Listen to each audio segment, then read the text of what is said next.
자, 2차 시험 재무관리 분야인데, 재무관리 분야가 최근에 엄청 많이 어려워졌죠. 일단 과목은 3개예요. 재무관리, 회계학, 세법. 3개의 과목인데, 뭐 아시겠지만 회계학이 다시 2개로 쪼개집니다.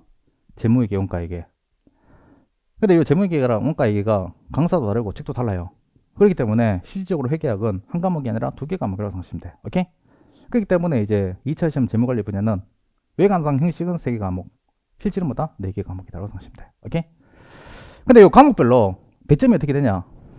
이 3개 과목 전부 다 30점짜리 논술형 문제 2문제 나오고요. 10점짜리 약술형 문제 4문제가 나옵니다. 그럼 토탈 100점 배점이 되겠지. 오케이? 그리고 이 논술형 문제하고 약술형 문제는 차이가 뭐냐? 차이는 없어요. 논술형 문제는 이제 계산 문제만 나오고 약술형 문제는 말 문제만 나오냐? 그 차이도 아니고 논술형 문제는 그냥 덩치가 좀 크다. 물음도 많다. 그리고 얘는 뭐다? 물음이 한두 개밖에 없다. 그 차이밖에 없어요. 덩치가 좀 크고 덩치가 좀 작다. 오케이? 그것밖에 없어요. 근데 문제는 2차 시험은 재무관리 분야 있죠. 이 30점짜리 논술형 문제, 얘가 합격의 당락을 좌우한다고 생각하시면 돼요. 오케이? 얘 때문에 붙고 떨어진 거라고. 그건 좀 이따 얘기 드릴게요. 자, 일단 그렇게 배점이 구성이 되고, 자, 2차 시험 같은 경우에는 크게 학습 전략이 크게 4개가 있습니다. 자, 1번. 일단 출제 유형은 계산형 문제와 이론형 문제 둘 다 많이 나옵니다. 이게 원래는 이제 재무관리, 회계학, 세법 이 전부 다 숫자를 다루는 학문이죠. 숫자를 다루는 학문이기 때문에 야 이거 계산형 문제의 비중이 훨씬 더 큰 거 아니냐 이렇게 오해하시는 분들이 있는데 그게 아니에요. 그게 아니고 이론형 문제의 비중도 엄청 많이 나와요.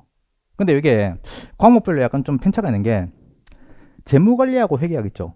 재무관리하고 회계학은 계산형 문제의 비중이 최근에는 한 7대 3이라고 보시면 돼요. 계산형 문제가 한 70%, 이론형 문제가 30%. 한 5년, 4년, 5년 전만 하더라도 거의 5대 5였어요. 이런 문제 엄청 많이 나오는데. 근데 어쨌든 재무관리하고 회계학은 금액 계산이 중요한 거 아니겠어. 그래서 최근에는 좀 정상화돼가지고 계산형 문제가 비중이 70%, 이론형 문제가 30%입니다. 오케이? 근데 웃긴 게 세법 있죠. 세법은 계산 문제 거의 안 나와요. 계산형 문제 거의 안 나오고 거의 100% 이론형 문제 다라고 생각하시면 돼. 오케이? 그러니까 세무회계가 안 나온다고. 그러니까 국가나 개인이 납부할 세금 금액을 계산하는 문제는 안 나오고 특정 이제 과세제도의 장단점 뭐 이런 것들을 이제 설명하는 대부분이 이론형 문제가 나온다고 생각하시면 돼요. 오케이? 그러다 보니까 이 세법이 좀 많이 힘든다라고 생각하시면 돼요. 오케이? 어쨌든 그렇게 이제 출제형이 일단 구성이 되고요.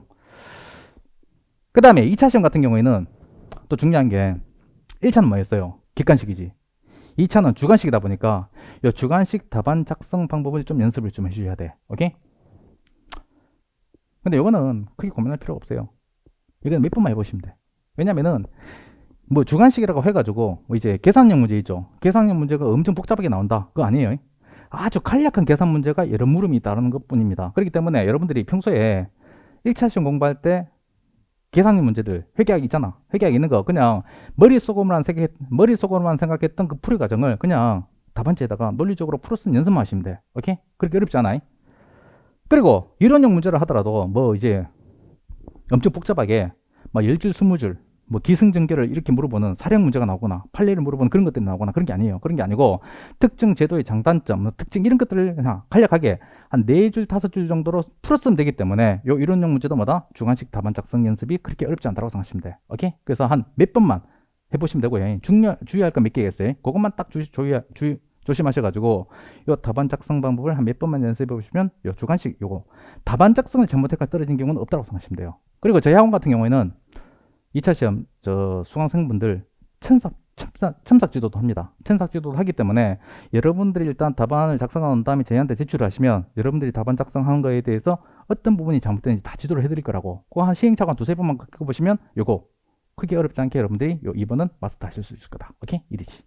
2번은 이제 걱정 안 하셔도 돼. 근데 2차 시험 같은 경우에 제일 중요한 게 뭐냐? 3번이라고 생각하시면 돼요. 3번. 출제 범위. 이것 때문에 우리를 미치게 만든 거라고. 뭐냐면 들으세요. 자, 그리고 2차 시험 같은 경우에는 요 3개 과목 있죠. 요 재무관리, 회계학, 세법 요 3개 과목 있는데 요 중에서 여러분들이 가장 힘들어하는 게 뭐냐면은 재무관리. 그 다음에 세법. 회계학은 좀 힘들어 하긴 하지만 1차 시험에서 엄청 힘들었죠. 엄청 힘들었지만 어쨌든 1차에서 봤잖아. 봤기 때문에 일단 회계학에 대한 거부감은 2차 시험에서 그렇게 많지는 않아요. 많지는 않은데 문제는 재무관리하고 세법은 재무관리 뭐 1차 시험이 경향이 좀 있다 하더라도 그렇게 조그만 부분 다루잖아. 많이 안 접해봤고 그 다음에 세법 같은 경우에는 2차 시험에 새롭게 들어온 거라고. 안 그래도 또 북과목이라고 엄청 어려워. 그러다 보니까 재무관리하고 세법은 2차 시험 공부할 때 엄청 많이 힘들어하는 경향을 보이고 있다고 생각하시면 돼. 그러니까 결론부터 얘기 드리면 재무관리는 생소하기 때문에 얘는 어렵기 때문에 오케이? 이리지.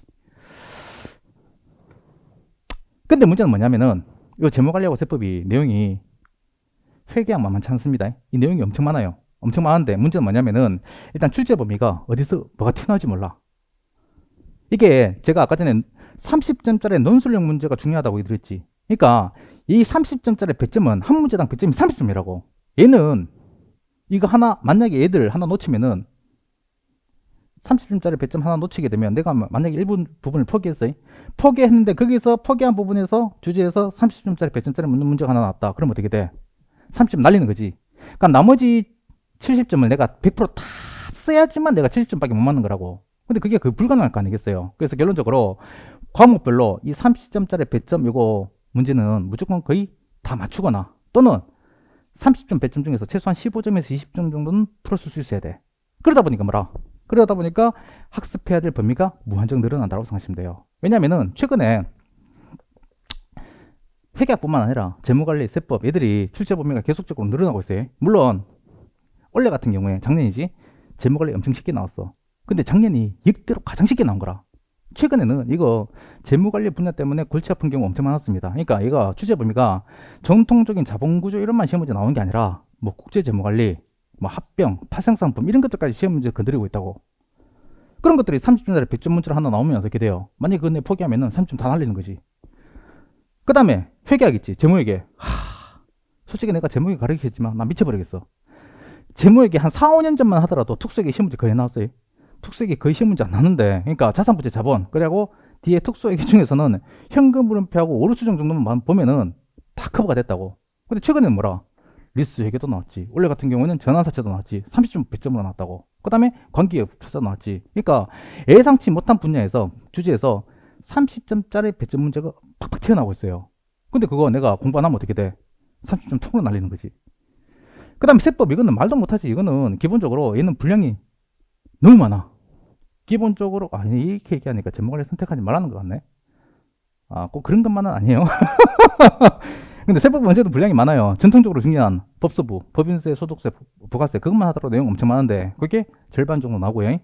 그 다음에 한 40%가 국세기본법에서 시험 문제가 나오고 나머지 10%에서 자법 걔들이 또 문제가 출제가 돼. 근데 세법 같은 경우에는 범위가 너무 넓다 보니까 그중에서 어떤 주제가 30점짜리 100점으로 나올지를 아무도 알 수가 없는 거라고.